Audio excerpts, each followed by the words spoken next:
В ней 8 окон, которые выходят на 3 стороны. Были некоторые сложности с исполнением ремонта. У кухни нет подвесных шкафов. Санузел в основном используется как санузел для ухода за собакой. В санузле нет привычного хранения выдвижных ящиков под умывальником или чего-то такого. InMyRoom – это маркетплейс красивой мебели. Привет, InMyRoom. Проходите, пожалуйста, в гости. Меня зовут Родион, я архитектор, и уже 11 лет я занимаюсь проектами интерьеров жилых пространств. Сегодня я расскажу про большую квартиру в Москве. Она трехсторонняя, здесь чуть больше 100 квадратных метров. В ней 8 окон, которые выходят на 3 стороны. В квартире живет молодая пара с собакой. Квартира находится в новом ЖК 2018 года постройки. Это ЖК бизнес-класса с подземной парковкой, закрытой территорией. Находится он в Ломоносовском районе города Москвы, старом приятном зеленом районе. Когда мы вошли первый раз в эту квартиру летом 2019 года, это было абсолютно пустое пространство со свободной планировкой. Здесь только были трассировки перегородок, которые мы демонтировали, и после этого сделали уже планировку под конкретного заказчика.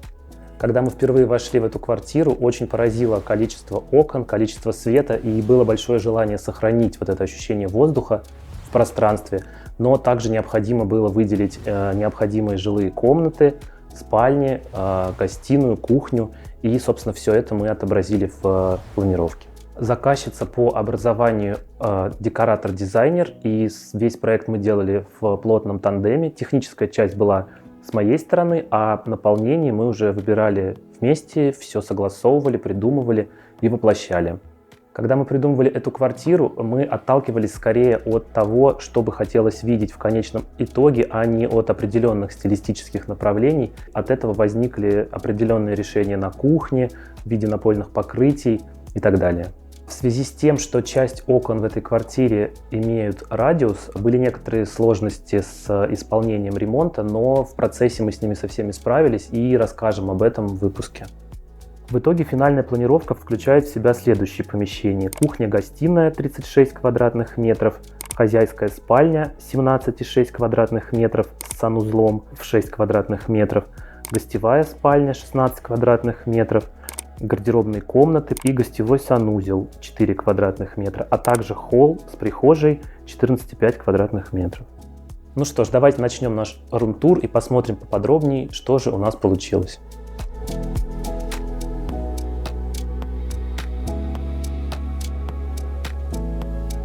Кстати, у InMyRoom есть телеграм-канал, в котором вы можете видеть идеи для интерьеров, акции и скидки от партнеров и анонсы новых выпусков. Давайте начнем с общей зоны квартиры, которая включает в себя кухню с островом и зону гостиной и столовой. Как вы можете заметить, у кухни нет подвесных шкафов. Это было одно из первых желаний заказчицы. Она не хотела заполнять вот эту линию ничем. И при этом кухня очень вместительная. Все хранение располагается в нижней части и вот в этих колоннах, которые находятся в левой части кухни, а также очень много хранения в острове. Так как общая зона включает в себя несколько функций, было выбрано решение без верхнего хранения, чтобы кухня стала общей частью этого пространства. При этом кухня располагается в выделенной части, в некой нише, она выделена цветом, и за счет опуска потолка она является изолированным пространством. В самом начале мы выбрали цвет фасадов кухни, а уже после этого возникло решение выкрасить все стены кухни и потолок и пространство вокруг окна в тот же цвет, что и фасады кухни. Кухня выполнена из двух видов материалов. Это покрытие Soft Touch у этого темно-серого цвета и натуральный шпон на дверцах и на кухонном острове. Все стены выкрашены моющейся краской для удобства эксплуатации. Рабочий фронт кухни составляет около 4 погонных метров. Это не считая встроенных колонн и еще острова, который имеет размер 1,20 м на 80 сантиметров. Столешницы острова и кухня, а также фартук выполнены из кварцевого агломерата, и на них есть розетки для удобства подключения кухонных приборов. Розетки на кухне отличаются от всех розеток и выключателей в квартире, и на кухне они в стиле ретро, для того, чтобы поддержать вот эту фоновую историю. Все. На выборе бренда электрофурнитуры настоял муж заказчицы, он всегда выступает за супер качество материалов, и поэтому выбран был немецкий бренд Беркер, и, в общем-то, все очень довольны. Мы решили отказаться от симметричного расположения кухни, при этом воспользовались правилом кухонного треугольника, то есть кухня полностью отвечает всей эргономике, холодильник, мойка, плита, и именно поэтому она не симметрична, но зато очень удобна. Несмотря на то, что кухня без верхних шкафов, она очень технически оснащена. Мы выстроили из пеноблока нишу глубиной 60 сантиметров, в которую встроили колонны. Здесь есть хранение, здесь есть большой холодильник. Он без морозильной камеры, потому что морозильная камера, чуть позже покажу, расположена в острове. Дальше в колонне располагается кофеварка и духовой шкаф. Также здесь есть шкаф для крупной бытовой техники. Вот здесь можно увидеть глубину этого шкафа. В нем есть встроенные розетки, там располагается миксер, блендер. Это все вытаскивается, очень удобно используется и задвигается на место. Дальше уже в основной кухонной линии располагается посудомоечная машина.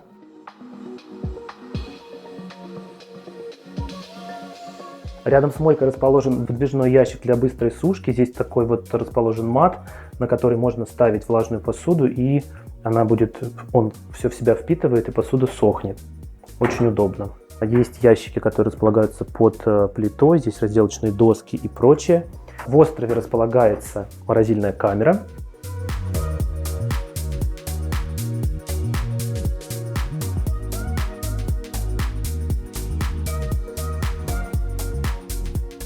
Остров, как я уже и говорил, выполнен из натурального шпона с покрытием из кварцевого агломерата. В нем есть розетки для бытовой техники. Вот, например, чайник раньше располагался на кухонной столешнице, но потом его переставили сюда, чтобы пар поднимался не в потолок, а в открытое пространство. Остров имеет вынос около 30 сантиметров для того, чтобы можно было проводить еще дополнительное время рядом с человеком, который готовит. Предполагалось, что здесь будут располагаться полубарные стулья, но в итоге здесь пока обычные, потому что в основном семья завтракает за обеденным столом. И если внимательно посмотреть, под островом есть вентиляционные решетки, это как раз для отвода воздуха от морозильной камеры. Хочу также рассказать про напольное покрытие. Это паркет, французская елка. И, как можно заметить, он расположен, в общем-то, практически во всей квартире. То есть только прихожая и 2 санузла выполнены в керамограните. А кухня, для того, чтобы не делать визуального разделения, тоже из паркета. И вот заказчики уже живут 4 года в этой квартире. Никаких проблем не возникало с эксплуатацией, все в порядке. В зоне кухни также расположен выход на балкон. Он не очень функциональный, он не утепленный, но там расположено все оборудование для приточно-вытяжной вентиляции. На полу керамогранит, то есть просто балкон для проветривания и для какого-то дополнительного хранения. Давайте переместимся в зону гостиной-столовой. В ней как раз расположено радиусное окно, которое повлекло за собой как раз некоторые сложности. В том числе мы очень долго ждали плинтус из массива, гнутый по форме окна. Но тем не менее мы повторили этот контур на потолке. Здесь гипсокартонный потолок. Стены выкрашены в белый цвет. И вот мы еще также повторили формой ковра форму этой столовой. Общая зона включает в себя зону столовой и зону гостиной с диваном. Обеденный стол не раскладывается, но при этом имеет достаточно большой размер. Он 90 сантиметров на 1,80 м. Стационарно возле него 4 стула, но также используются стулья, которые стоят обычно рядом с кухонным островом. Также здесь сделано зонирование светом. Есть подвесной светильник над зоной столовой и светильник над зоной гостиной. Также в данном пространстве предусмотрено несколько сценариев освещения. Есть закарнизная подсветка, есть большие светильники, которые подсвечивают основные зоны, и 2 линии потолочных светильников, встраиваемых, если нужно как-то полностью осветить это пространство. В зоне столовой не так много мебели, но есть вот такой стеллаж, который выполняет сразу несколько функций. В нем есть и хранение необходимых бытовых предметов, и есть декоративное хранение, книги, вазы с цветами и прочие мелкие штуки. Сейчас я вам расскажу про зону гостиной. Она включает в себя не так много предметов. Здесь есть диван, зона ТВ и придиванные столики. Изначально в гостиной был другой диван, он был меньше и был такой более легкий, но когда у хозяев появилась собака, они решили, что нужно его заменить на какую-то более мягкую, удобную конструкцию. В связи с тем, что хозяева очень любят качественный звук, гостиная оснащена аудиосистемой, есть напольные колонки, потолочные колонки, и из-за этого выполнена шумоизоляция в потолке более 10 сантиметров, а также шумоизоляция выполнена на смежных с соседями стенах, например, по задней стенке кухни, и также шумоизоляция по всему полу. В зоне дивана обычно располагается лежанка для собаки, но если есть необходимость придиванного столика, есть вот такая выдвижная конструкция, в которой, кстати, хранится очень много игрушек для собаки. А вот, кстати, и Зефир, познакомьтесь с ним. Привет. Кстати, как это обычно и бывает, нет ничего более постоянного, чем временное. А вот эта тумба, купленная в Икее на первое время, оказалась очень удобной, и вот уже все это время живет в этом интерьере. Здесь вот эти подъемные дверцы, очень удобно располагается вся техника для гостиной. Планировкой квартиры предусмотрены две стены, расположенные под 45 градусов, и одна из них украшена 1/3 триптиха Анны Дамиани «Порталы». Техническим проектом квартиры предусмотрены опуски потолков в помещениях коридора и санузлов для того, чтобы не терять высоту в основных пространствах, в гостиной и в спальне. И также можно видеть заборные решетки вентиляции в этих опусках. А на этой стене можно видеть окно, которое расположено еще в одном помещении, о котором я расскажу чуть позже. Сейчас мы находимся в прихожей, и сразу хочется рассказать про эту несущую балку, которая послужила нам очень хорошо для зонирования. Именно по ней мы сделали стык напольных покрытий между грязной зоной и основной зоной квартиры. Это керамогранит и теплый пол под ним, и наш основной паркет. Стык выполнен через пробковый компенсатор, и вот грязная зона отделена от всей основной части квартиры. Несущая балка продолжается и по этой стене, поэтому шкаф именно такой высоты. Его фасады выполнены из натурального шпона, и он такого натурального цвета дерева, просто чтобы немножечко сделать более теплой зону прихожей. У него симметричное решение по фасадам, и фасады придуманы следующим образом, чтобы не было очень много открытых дверец. Они вот так открываются, но при этом шкаф внутри не симметричный из-за технического оснащения квартиры. Там электрощит и дополнительные все приборы. Здесь вот эта часть, она не по центру, но фасадами снаружи это закрывается, и этого не видно. Здесь есть вот такие выдвижные ящики для шапок, шарфов и прочего уличного снаряжения. Есть выдвижные полки для верхней обуви, они выкатываются, и даже в глубине есть вот такой ящик для зонтов, обувных рожков и прочего. Также в зоне прихожей расположены консоль и зеркало, которые, кстати, были куплены на сайте In My Room, и они находятся прямо непосредственно возле входа. Здесь есть подставка для ключей, также есть скамейка, чтобы удобно было обуваться, и рожок для обуви. Также в прихожей есть корзина для амуниции собаки, и есть вот такая скамейка, которая используется как декоративный элемент. Здесь хранится домашняя обувь и предметы декора. На стене висят работы художницы Вивиан Дель Рио, они посвящены стирке. И вот, например, это как будто бы один потерянный носок, а здесь два носка, один из которых после стирки сел. Еще одну из стен прихожей украшает работа молодой художницы. Это сестра хозяйки квартиры, она иллюстратор. Из прихожей мы попадаем в, как мы его называем, распорядительный холл, в котором располагаются двери во все остальные помещения квартиры.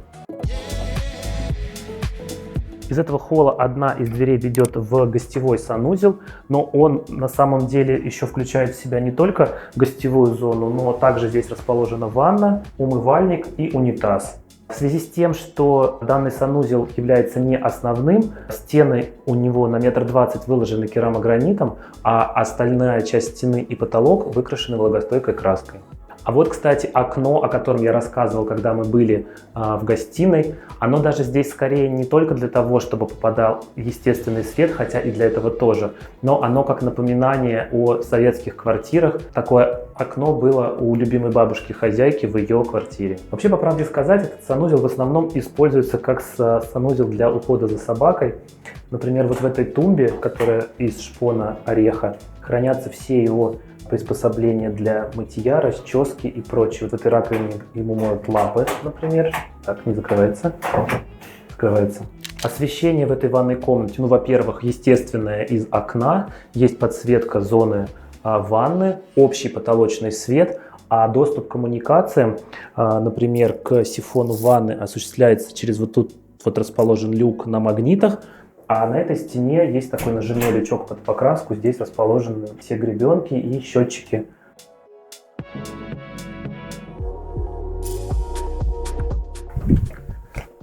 Сейчас мы с вами находимся в хозяйской спальне. Она достаточно большая. В ней предусмотрена кровать со спальным местом 1,80 на 2 метра. Зона спальни не включает в себя каких-то дополнительных лишних предметов. Здесь есть только кровать, прикроватные тумбы, небольшое кресло и вот лестница для собаки, и также небольшая корзинка с его игрушками. Стены спальни выкрашены той же краской, только в другом цвете. Это такой вот зеленый оттенок, успокаивающий. И наружная стена со вторым радиусным окном полностью вся покрыта текстилем, то есть даже все простенки между окнами, это все текстиль для того, чтобы как-то сгладить и сделать таким более мягким пространство спальни. Освещение в спальне решено таким образом, что есть центральный потолочный свет, есть прикроватные бра и подсветка по контуру всех штор, то есть над окнами. Как я уже и сказал, в спальне нет лишних предметов, однако хранение здесь предусмотрено достаточно вместительное. Изначально предполагалось, что будет 2 гардеробных комнаты жены и мужа, и они должны были быть поделены поровну, но в итоге было принято решение, что одна из комнат станет хранением просто кладовой, а вторая комната с окном будет гардеробной.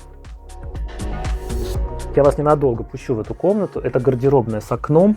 Здесь предусмотрено очень много хранения рейлов. Хозяева переезжали в самом начале ковида, и с тех пор здесь как осталось, так и осталось. Но в этом году они планируют здесь сделать полноценную систему хранения с гардеробными шкафами и всем необходимым для хранения в гардеробе. Подписывайтесь на все площадки, где есть In My Room, там много классных идей для интерьера. А если вы хотите стать участником следующего выпуска, присылайте фотографии своих готовых интерьеров вот на эту почту. Еще одна из дверей холла ведет в жилую комнату, которая на данный момент используется как кабинет мужа и как гостевая спальня, но в будущем планируется, что она будет использоваться как детская комната. По плану комната должна быть полностью симметричной. 2 стены, которые я уже показывал в гостиной и в коридоре под 45, как раз выходят в эту комнату. Асимметрия достигается за счет того, что будет монтироваться встроенный шкаф в будущем. На данный момент его пока еще нет, но комната будет полностью одинаковой в обе стороны с 2 окнами. И, кстати, здесь еще один цвет краски, классический French Grey, очень приятный для детской комнаты. Текстиль на окнах — это римские шторы складные, такие вот льняные, приятные и практически совпадают по оттенку с цветом стен.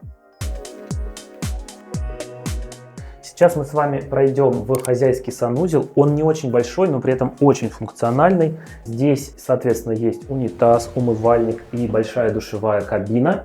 Она полностью в керамограните, а стены в санузле на высоту 1,20 м тоже покрыты керамогранитом. Как вы уже заметили, в основных помещениях используется приятный оттенок белого цвета, а все другие помещения выкрашены в яркие цвета. И вот самый, наверное, яркий оттенок используется в хозяйском санузле. Он, кстати, был в каталоге с этой плиткой в комплекте, и мы, в общем-то, просто подобрали этот цвет и выкрасили в него стены.